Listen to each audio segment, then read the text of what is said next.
Хей, selamlar mekanisme Green bugün de nasıl etmiyor. Görmekseniz dostlar sonuç kapsayın aldılar ama IP'mi importun. Kırıp oynadılar öyle kuşu bir videoga çıktık. Mineki dostlar bizim videosumuzda da kelip жетtik. Men қазір мынаяқтан сразу блог аламын. И кровать жабамыз достар, кровать жабамыз. Ya kravat жабуымыз керек, өйткені қатарынан сындырып кететіндер бар. Достар, біз 16.1 режимінде ойнап жатырық. Бұл өте қиын енді. Жарайды. Мен алып жатырмын. Алсам болды. Енді мен қазір не қыламын? Заттар алым керек, достар. Менде қазір қуып кетті.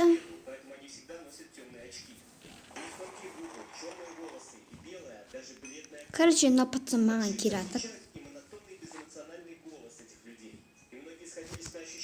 Короче, все. На пацан маған келатыр.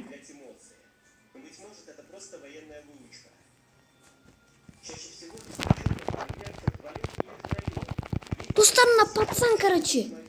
Біздің кроватқа шабылдайын деп жатыр.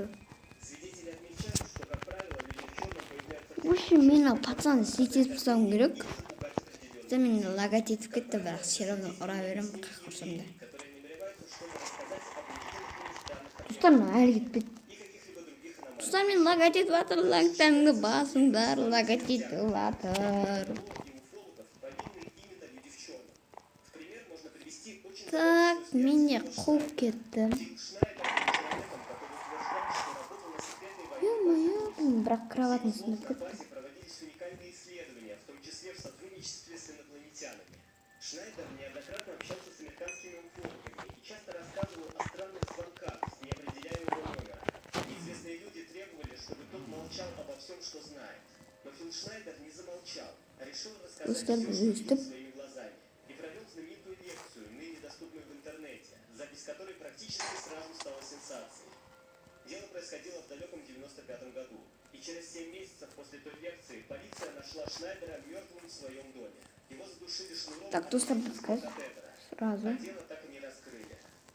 Среди всех собранных свидетельств в своей книге Джон Біз қазір кирка аламыз. самым достоверным случаем непосредственного контакта с людьми в тело. Енді біз В 1976 году блог аламыз, достар, блог. работал в Майами консультантом по проблемам возможных контактов с НЛО.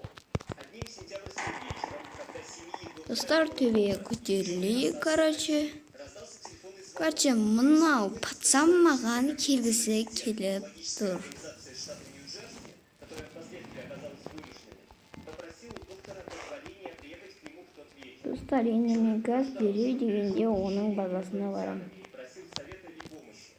Доктор согласился. Так, зеленый бар, ол біреу. Из своего дома незнакомца. Я подумал тогда, что он выглядит как гробовщик.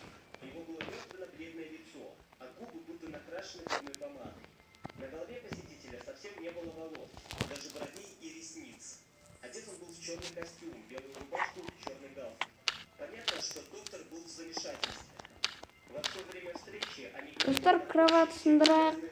Изи. пытаются выяснить, насколько Достар, изи болды, короче. ничего странного не происходило. И в тот момент, когда этот странный человек Достар, біз намаз слет етуіміз керек қазір. Слет етуіміз керек, достар, менде лагать етіп кетті.